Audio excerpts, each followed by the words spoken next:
नमस्कार दोस्तों real estate sales में अक्सर देखा है लोग आते हैं 2 महीने 6 महीने 2 साल या 5 साल में इस इंडस्ट्री को छोड़ के चले जाते हैं। ऐसी क्या वो गलतियां करते हैं, क्या मिस्टेक्स करते हैं जिस वजह से इस प्रोफेशन में फेल हो जाते हैं। तो आज मैं 5 इंपॉर्टेंट मिस्टेक्स डिस्कस कर रहा हूं जिनको आपको जानना इंपॉर्टेंट है ताकि आप वो गलतियां ना करें और इस प्रोफेशन में हमेशा सक्सेसफुल बने रहें। तो आइए स्टेट पे बात करते हैं इन्हीं मिस्टेक्स पे।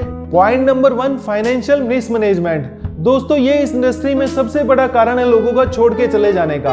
ये इंडस्ट्री एक पेशेंस वाली इंडस्ट्री है, यहाँ टाइम लगता है आपको स्टेब्लिश होने में। मोस्टली नए लोग आते हैं ये मानते हुए कि 1 महीने 2 महीने में इनकम आनी स्टार्ट हो जाएगी, और एक्चुअल में ऐसा नहीं हो पाता है। 6 महीने इस इंडस्ट्री में स्टार्ट होने में लग जाते हैं। तो जब भी आप नए प्रोफेशन में आए तो हमेशा 6 महीने का बैकअप लेके चलें।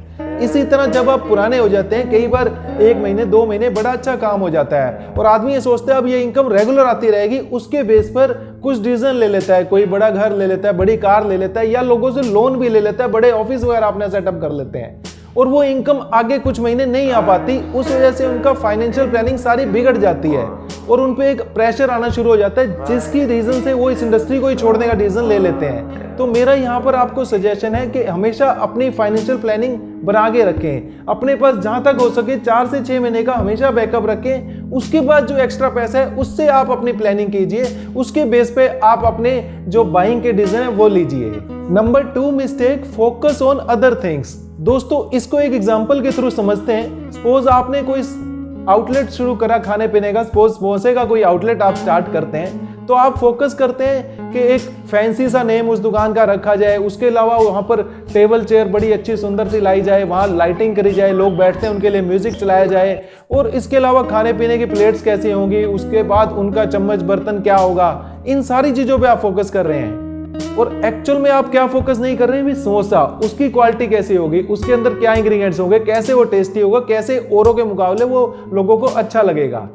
सेम थिंग रियल एस्टेट में है। जब लोग इस प्रोफेशन में आते हैं तो इस प्रोफेशन में जो सेलर बायर या प्रॉपर्टीज हैं इनसे फोकस हटा देते हैं और फोकस ले आते हैं मेरे पास बड़ी कार होनी चाहिए, मेरा बड़ा फैंसी ऑफिस होना चाहिए, मेरे पास बड़ा मोबाइल होना चाहिए, यहाँ पर रिसेप्शनिस्ट होनी चाहिए, या 10-12 लोगों का स्टाफ होना चाहिए। तो यहाँ आपका फोकस हट गया। जितना आप सेलर के ऊपर कंसंट्रेट करेंगे, बायर के ऊपर कंसंट्रेट करेंगे, या प्रॉपर्टीज के ऊपर कंसंट्रेट करेंगे, उतने आप राइट पाथ पे रहेंगे, राइट दिशा में रहेंगे। आपके सक्सेस होने के चांसेस, काम होने के चांसेस हमेशा बने रहेंगे। तो ये गलती कभी मत करें कि बाकी चीजों पे ज्यादा फोकस करें। जो आपकी मेन प्रोडक्ट है, मेन इंपॉर्टेंट चीज है, उसको बैक स्टेज पे ले आए। ऐसा मिस्टेक कभी ना करें। दोस्तों यहाँ मेरा सजेशन यही है कि आप हमेशा जो आपका मेन प्रोडक्ट है, सेलर बायर और प्रॉपर्टीज, उसके साथ चलें। मैं ये नहीं कह रहा कि आपके पास बड़ा ऑफिस या बड़ी कार या मोबाइल नहीं होने चाहिए, वो भी इंपॉर्टेंट है, लेकिन एक लेवल के बाद जब आपका काम रेगुलर हो रहा है और इसको बिना इफेक्ट करे आप रेगुलरिटी अपने सेलर बायर और प्रॉपर्टीज पे फोकस बनाए रखें, उसके साथ में इन चीजों को ऐड ऑन करें, ना कि इसको हटाकर उन पे फोकस ज्यादा करें। तो ये बड़ा प्रमुख कारण है फेल होने का। जब फोकस मेन चीज से हट जाता है तो ऑब्वियसली फेल होने के चांसेस ज्यादा बढ़ जाते हैं और आदमी फेल हो जाता है।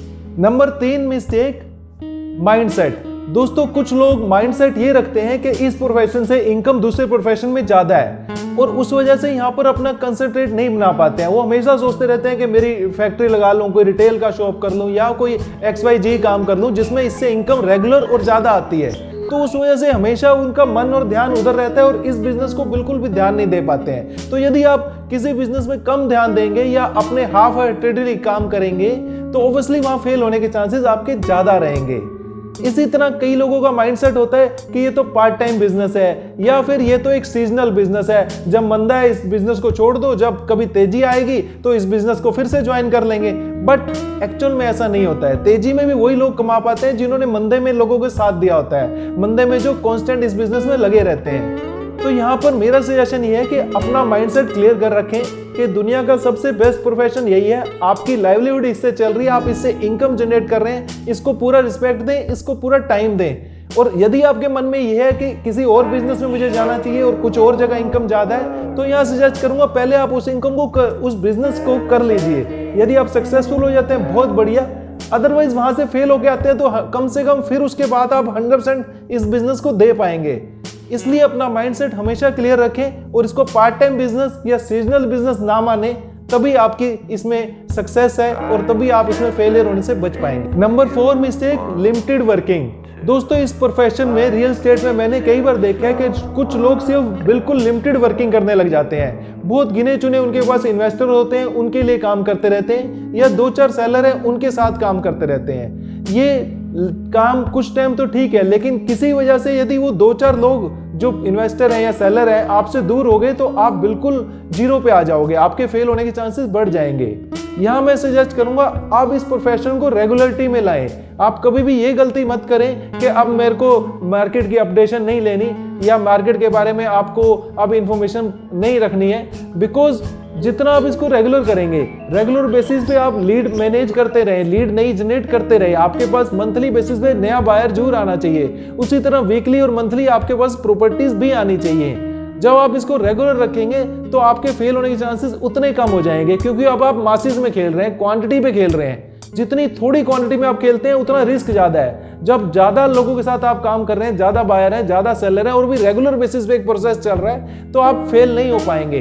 तो यहाँ इस चीज का ध्यान रखें, हमेशा अपनी वर्किंग रेगुलर करें, अपने आप को मार्केट के अकॉर्डिंग अपडेट रखें, हमेशा सेलर बायर नए जनरेट करते रहें। Mistake number 5, poor reputation. दोस्तों इस इंडस्ट्री में मैंने देखा है जो बहुत पुराने लोग हो जाते हैं, कई बार वो भी इस प्रोफेशन को छोड़ के चले जाते हैं या उन्हें जाना पड़ता है।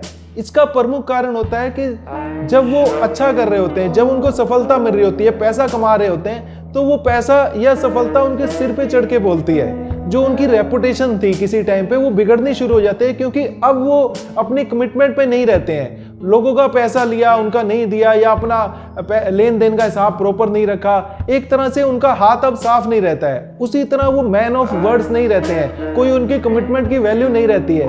मार्केट में धीरे धीरे उनकी नेगेटिव पब्लिसिटी होनी शुरू हो जाती है, बिकॉज उनको अब वन वे ट्रैफिक ही लगता है कि जो मैं कह रहा हूँ वही सही है, सामने वाले का सुनना बिल्कुल बंद कर देते हैं। तो इस तरह से वो अपनी एक गुडविल खराब कर लेते हैं, अपनी रेपुटेशन मार्केट में खराब कर लेते हैं, लोग उनसे अब कटने शुरू हो जाते हैं।